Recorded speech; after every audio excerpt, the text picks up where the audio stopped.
This is why I choose to live in my car versus get an apartment. First of all, the price of apartments in McKinney, Texas is outrageous, man.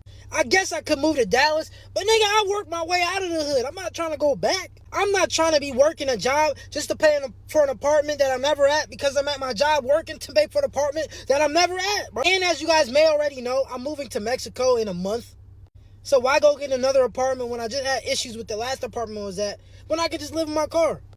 I'm comfortable in my car. I don't got no unnecessary bills I gotta pay in my car. Just gas, really, and food, honestly. And to be honest with you, I don't value like the luxurious, comfortable life. I really am a person that values freedom and being able to do what I want to do, to be completely honest. I went through a breakup, moved out of that place that I was living, got an apartment, went through some bullshit, and now I'm here. Came to a point where I decided, because 2 days after me getting through that breakup and leaving the crib, I lost my job. I just decided, you know what? I don't want to be putting my well-being in other people's hands no more. You feel me? So I decided, you know what? I'm not working no job. I'm going to figure this out. I'm a freelance. I'm a video edit. I got a bunch of skills that I utilized in my business in Connecticut that I decided, you know what? I'm going to go hands-on and go all in right now. And to be completely honest with you, I just want to live life on my terms. I want to take my life by the balls. I want to lead my life into success and being free. So when you guys ask me, Jamal, why do you live in your car? Why do you say you're homeless? I'm actually not homeless. This is my decision. I live in my car, bro, because I value the freedom. And honestly, I tried it and I love it. So maybe you should try it too. Wait till next month when you guys start seeing how I'm living, man. Y'all gonna be like, wow, bro, maybe I should go and live in my car and save some money up and go travel the world and do things that are not of the societal norm of getting a job, going to college, to work jobs, to pay for an apartment, to buy a house, to have kids, to wait till you're 65 to retire and actually do something with your life and enjoy it. Like, no, bro, I'm not doing that. I'm healthy. I eat good food, as you can see. I move off a high frequency. I use all my brain power, man. I'm very smart. I've already had a successful business before. Why not go all in? All I have to do really is just remove the negativity out of my life. And that was people, man. I think y'all gotta realize, money not gonna bring you happiness. Only you can do that. You can't buy happiness, bro. You can buy peace of mind. You can't buy happiness. Love! You know something that's becoming way more common now that people barely talked about years ago? People living in their cars, and not always because they're lazy or irresponsible or doing absolutely terrible financially. A lot of people online are genuinely opening up now about how expensive modern life has become, to the point where some individuals feel like living in a car is actually less stressful than trying to survive inside the normal system. No insanely high rent, no impossible utility bills, no feeling trapped working nonstop just to barely afford a place you're barely even inside of. And honestly, when you hear some people explain their situations, you start realizing this conversation is deeper than most people think. Because some people are living in their vehicles after losing housing, some are doing it temporarily to save money, some are avoiding debt, and others are choosing that lifestyle completely because they feel modern living has become financially unsustainable. And I think what's really shocking people is how normal this is slowly becoming. You got full-time workers sleeping in cars, college students living in vehicles, people with jobs, degrees, and responsibilities still unable to comfortably afford housing without sacrificing their entire quality of life. And when basic shelter starts feeling unreachable for ordinary people, that says a lot about the state of modern society. So in this video, we're going to look at people venting about car living, financial exhaustion, housing costs, and why more individuals are starting to feel like traditional living is becoming impossible to maintain. Because right now, a lot of people don't feel like they're living anymore. They feel like they're just trying to survive the cost of existing. Unpopular opinion, if you're trying to live in your car just to save rent, don't do it. Like, I understand that rent is extremely expensive, literally like $2 to $3 grand for a small apartment, a small space. Of course, it depends on the area that you're at. And you probably see this narrative of all these people they're like, oh, I'm not gonna live in my apartment anymore. I'm gonna live in my car. It'll be fine. It'll be easy. And this is coming from someone who lives in their car currently. But there's a big difference that I realized. You can't just do this or get into this lifestyle just because you want to save money, because you're gonna have an awful time. You are. It's just not gonna be comfortable. It's not gonna be what you imagined at all. The main difference is get into this lifestyle if you like everything else that comes with it. So if you want to travel, if you work remotely, if you want to do seasonal work, if you don't want to be in the same space and you're looking for what this lifestyle can afford you beyond just saving actual money or just saving on rent, then by all means go for it. But if you were to stay in just one place, that is a very, very different experience than traveling and getting to go into nature and using your car more so just as a place to sleep, literally just to sleep, rather than something that you're fully living in. Think of it more so as living out of your car if you're thinking of the travel and like going into nature and all these things and seeing a bunch of cool things and doing a lot of fun stuff, rather than like you're living and spending most of the time in your car. Of course, tons of people think of van life and, you know, you can live in a van, but it's just a lot more expensive. So I definitely suggest using your car up front or getting a car first, especially if it's just you traveling or living this lifestyle. A car is much better. Honestly, it's better for stealth camping. It's better for gas mileage, all these things. It's much better using your car or just not having a van from the get-go. But if you are thinking of just living in your car to save rent, don't do it. You're not going to like it. It's not going to be good, and it's not worth the sacrifices for your lifestyle to save money. I mean, you can try it. Go ahead and try it. Definitely do that. But it's definitely not going to be the same as what you see online. Since I've been living in my car, it's been one of the most degrading, humiliating, and embarrassing things I've ever had to do. Because for those that know me, know that I've always handled my business. I've always taken care of my daughter and busted my butt to make sure I would never, ever, ever be in this position. But the reason why I say it's disgusting is because, number one, I have a bathroom trash can in the backseat with tissue and wipes, stuff like that I have to pee in. You know how disgusting I feel? Do you know how disgusting I feel having to sneak, look to this right, look this way, make sure can't nobody see me? And I can only do it at nighttime. I don't do it in the daytime because you can see in my car. So in the daytime, I have to go to gas stations. Anyways, also, climbing over this seat, diabolical. Also, it's cold as hell right now. And I can't just have my car running because gas. Also, I also need an oil change right now because I have had to have my car running like I have. So, also, for me, my pride, my ego, that don't exist. I have to ask, not ask, but it's people offering me showers and stuff, not because I, need one, but it's just they offer it. You can always come take a shower here. Do you know how this is also humbling? Also humbling. My wife don't understand what she did while she was trying to just focus on destroying me and lying and covering up her lies. She don't know what she did. But I'm going to tell y'all what she did. And honestly, I think what makes this situation feel so depressing to a lot of people is realizing how many individuals are being forced to lower their standard of comfort, stability, and even safety just to survive financially. Because having a home is supposed to represent security, rest, privacy, peace of mind. But for a growing number of people, those things are starting to feel more like luxuries instead of normal parts of life. And that's sad. People are sacrificing comfort just to stay afloat, sacrificing stability just to avoid debt, sacrificing privacy just to save money, sometimes even sacrificing personal safety just to temporarily get ahead financially. And when people start feeling like sleeping in a vehicle is more realistic than paying rent, that says something much deeper about the direction society is heading. Because most people don't dream about living in cars. A lot of people are adapting to economic pressure the best way they can. And I think that's why these videos hit people emotionally online. Because beneath all the van life aesthetics or survival content, a lot of people can see the reality underneath it. People are exhausted. People are financially overwhelmed. And many individuals feel like modern life is becoming harder to sustain no matter how much they work.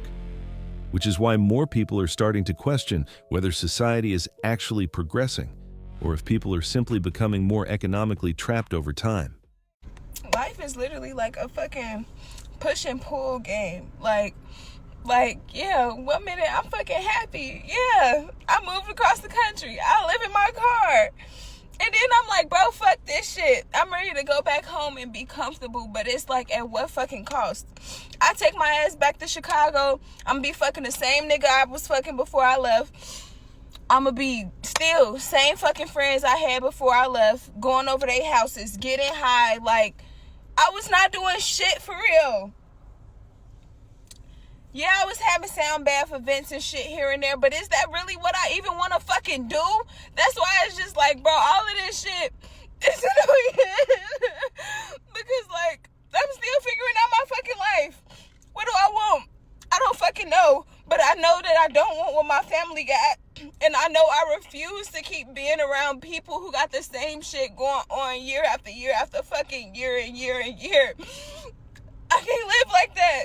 So no, I can't take my ass back to Chicago. That's all I'm thinking today. Like, bro, I could take this fucking check and fill my fucking car up and drive my ass back to Chicago. At least I could be back in my mama's house. At least I would be comfortable. But that's the thing. I would be comfortable with being the way that I was. Like, no, I cannot go back. When I was in the army, one of our mottos was like, always forward, never backwards. So even if I wanted to do something to change the trajectory, I really cannot go back. That's going to set me back so fucking far. But it's like, I'm just pushing through to keep fucking going, because what the fuck else can I do? What else can I do? I don't have nobody to call. No kind of help. Like, I wouldn't say that I don't have help, because, you know, people have been assisting me. Yes, but I need some motherfucking mental help. I need a fucking psychiatrist, a goddamn spiritual guru. Like, fuck that. I'm ready to be housed. It's like, okay, like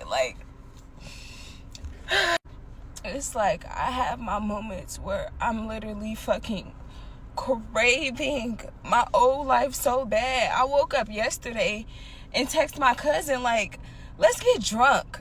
I had a crazy ass dream I was trying to decompress from, and I'm like, I want some Casamigos so bad. Like, you know what, let's just get drunk. I'm about to come over.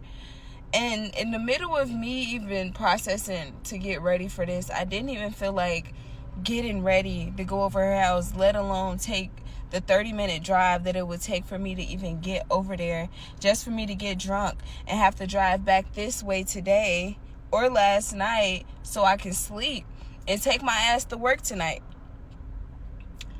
So responsible decision is like, okay, no, we're not going to drink. Fuck it. No, I'm tired. No, we're just not going to do it. But it's like the fact that I even was like, fuck it, I'm putting plans in motion. Some's got to give. But it's like,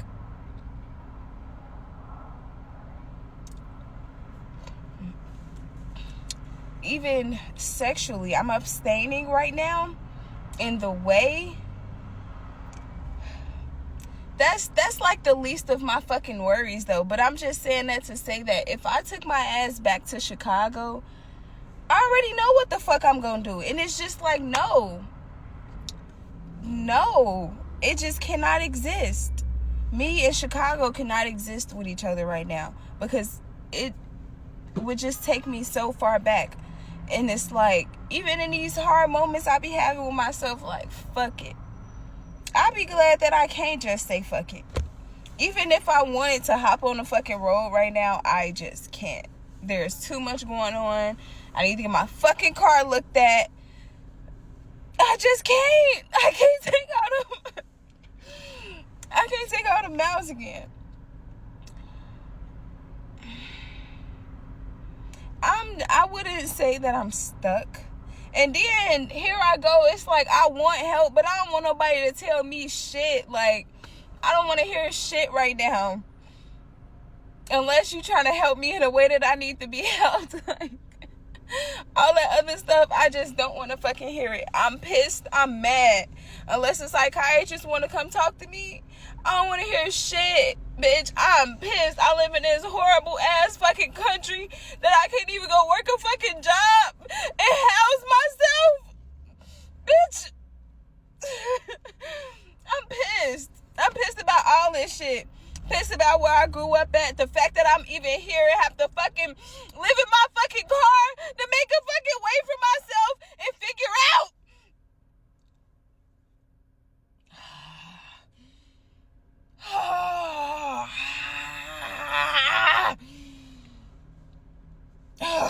I just woke up in a Walmart parking lot. I've been living in my car for the past several months to pay off debt, and I want to do it within the next 100 days. Right now, I'm at $13,353, and this is day 3 of the challenge. This video shows what a normal day looks like for me. I start my mornings off with reorganizing my car and getting myself together. For breakfast, I eat mixed vegetables that defrosted overnight. This allows me not to need a kitchen for cooking or cleaning dishes. Next, I go buy more frozen vegetables that will defrost nicely for the next morning. Each bag is only 98 cents, which helps to keep my food costs low. After that, it's time to hit the gym before work. Staying in shape has been great for my mental health. It lowers stress, keeps me active, and overall, makes me feel good about myself, despite my circumstances. Overcoming rock bottom isn't easy, but you might as well do it while looking your best to make it more enjoyable. Once I'm done working out, I hit the showers and get ready for my main job. I try to adjust my best with what I got because this also helps me feel better. Once I'm dressed, I organize my car one more time and head to Publix for my main meal of the day, rotisserie chicken. One of these a day gives me enough protein for gains and fills me up for majority of my day. They usually only cost $8 depending on where you live. Once I'm done, I head off to work and I clock in for my 10-hour shift. Once I'm done, I drive all the way to my nice parking spot where I know I'm safe and I can get ready to go to bed. If you enjoyed, follow for more out the mud content.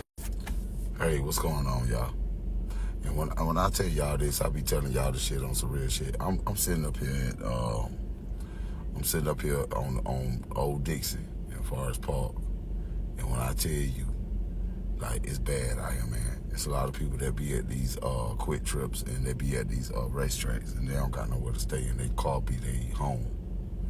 So all I can tell you is, like, don't let nobody trick you out of your spot. Don't let nobody goddamn make you feel bad because you working at McDonald's or you working at some warehouse job or you just like some extra at some kind of restaurant or something like that or whatever you doing.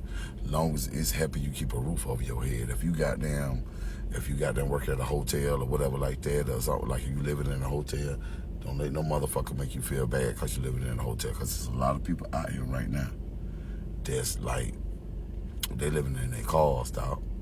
I'm telling you, I ain't gotta lie to you. I'm sitting right up here at the racetrack. There you go. And when I tell you, people up here parked. Over here acting like they sleep and they waiting on somebody. What they'll do is they get in the driver, they'll get out of the driver's seat and get into the passenger side, so it make it look like you waiting on somebody. So when the police or somebody pull up, and you know what I'm saying, that's good though. I don't mean to say that because I don't want nobody to pick this up and start catching them. But look, hey, you gotta do what you gotta do out here in these streets, bro. It's hard out here, man. So once again, don't you let nobody trick you out your spot. You could be out here just like this woman right here. See it right there? With her bags and everything. Trying to find somewhere to stay. Over here in the room, over here right beside the racetrack, over here in Forest Park, on the Old Dixie Highway. But that's okay. She do what she gotta do to get somewhere to live. When it come down to that, you gotta do what you gotta do. But one thing you better not fucking do is let somebody goddamn talk you into leaving your job, quitting your job, and try to do some old content or do some old crazy ass shit. Man, you keep your job. Whatever is paying your bills, you keep that until you find something that can replace the money to pay them bills. The average person has to make that move. Don't let nobody think that that's how you make business and that's how sacrifices are made. If you listen to stars and celebrities, they will tell you they was doing, some of these motherfuckers was bellboys, some of these boys was bussers, some of these women was working in damn warehouses and shit like that. Remember, Glorilla was like working at Wendy's or whatever. She was working. So think about that.